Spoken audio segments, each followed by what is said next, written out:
Hello, my name is Lisa. Today, I want to tell you a special story, my story. It's about love, pain, and forgiveness. I hope you listen carefully because this story will help you learn English in an easy way. Now, let's begin. I grew up in a small, beautiful town with green fields and tall trees all around. Life was simple and happy. I had many friends, but one friend was more special than anyone else. His name was Ethan. Ethan and I had been friends since we were little kids. We played together, studied together, and laughed together. He was kind, funny, and always knew how to make me smile. As we grew older, something changed. Our friendship became deeper.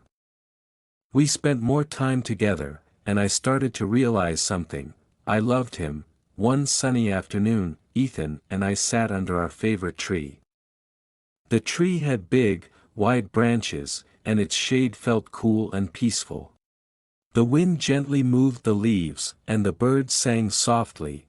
As we talked, my heart started to beat faster.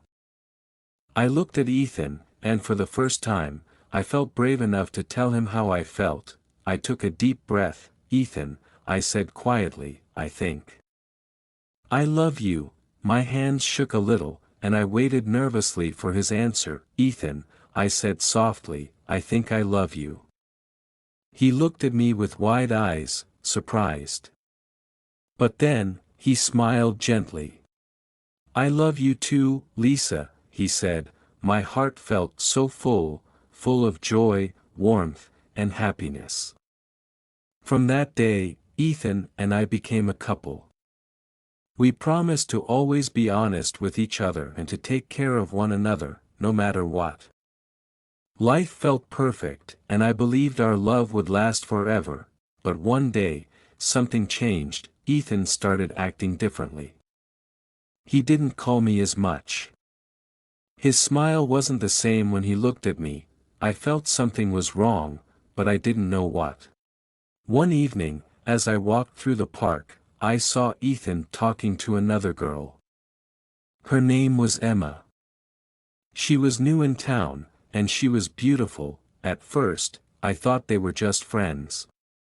But then I saw them laughing together and holding hands. My heart sank. I stood there, frozen. My chest tightened, and I felt a lump in my throat. I didn't know what to do. I felt sad, angry, and confused all at once. That night, I couldn't sleep. My mind was full of questions. Why was Ethan with her? Was I not enough? The next day, I decided I needed to talk to him. Ethan, I asked quietly, why are you spending so much time with Emma? Don't you love me anymore? Ethan looked at the ground. He didn't speak right away. For a moment, there was only silence between us. Finally, he said, Lisa, I don't know what to say.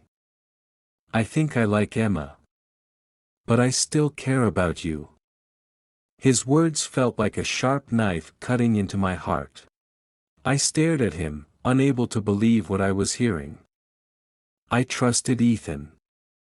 I loved him, but now he was breaking my heart. Tears filled my eyes, and I couldn't stop them from falling.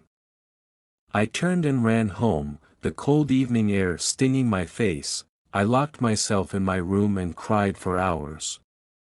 My heart felt heavy, and my mind raced with thoughts I couldn't control. Why did this happen? Was I not good enough? The days after were the hardest days of my life. I didn't want to see anyone. I didn't want to talk. I felt like my whole world had fallen apart. Everywhere I looked, I thought of Ethan and Emma, and it hurt, more than I could explain.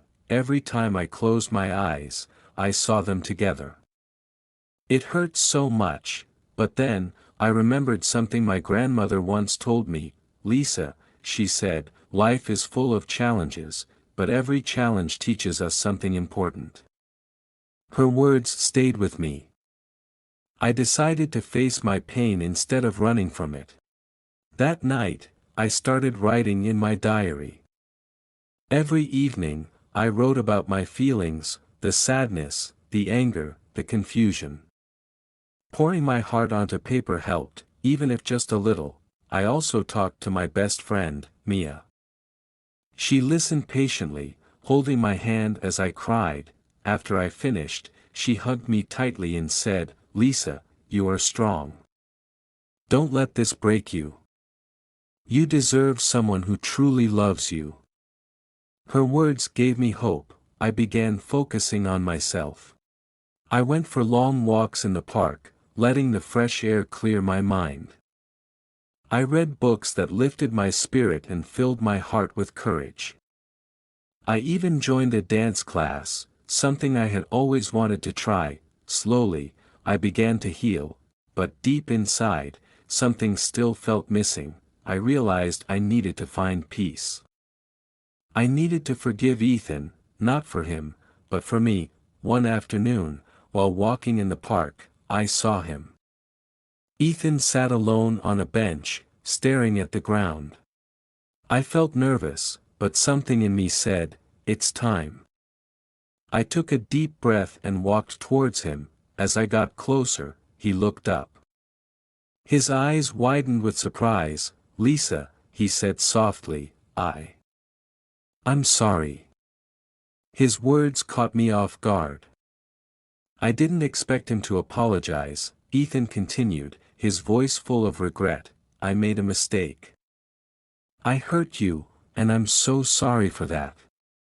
You didn't deserve this." I looked at him closely. For the first time, I saw the sadness in his eyes, and the guilt he carried. For a moment, I didn't know what to say. Then, I took a deep breath and whispered, "Ethan, what you did hurt me deeply. But I don't want to carry this pain forever. I forgive you." As I said those words, I felt a weight lift off my shoulders. Forgiving Ethan didn't mean I forgot what happened. It didn't mean everything was suddenly okay. But it meant I was ready to let go of the anger and sadness I had been holding inside. Ethan looked at me, his eyes soft with relief. "Thank you, Lisa," he said. We sat there and talked for a while. We decided to move forward, not as the couple we once were, but as friends. I knew things would never be the same. And that was okay. That night, I felt a sense of peace I hadn't felt in a long time. Forgiving Ethan wasn't easy, but it was the right thing to do. Life didn't go back to how it was before, but I realized it didn't have to. I had learned something important. Heartbreak is a part of life, but it doesn't define who we are. I started focusing on my dreams. I wanted to help others who might be feeling the same pain I had felt. So, I began volunteering at a community center, teaching children how to read and write. Every time I saw their bright smiles, I felt joy. Helping others reminded me how much happiness there is in the world. If we open our hearts to it. Ethan and I stayed friends, but I no longer needed him to feel happy. I found happiness within myself. I discovered I was stronger than I ever thought. One day, I met someone new. His name was Ryan. Ryan was kind, honest, and caring. He treated me with respect and made me feel valued. This time, I took things slowly. I had learned from my past, and I was ready to start fresh. Looking back, I feel grateful for everything that happened. Yes, my heart broke, but it taught me to be strong. It taught me to forgive, to heal, and to grow. Now, I share my story with others, hoping it will inspire them. If you're listening to this, remember, life isn't always easy, but you are never alone. No matter how much pain you feel, there is always a way to heal. Thank you for listening to my story. I hope it helps you, not only to learn English, but to find hope and courage in your own life.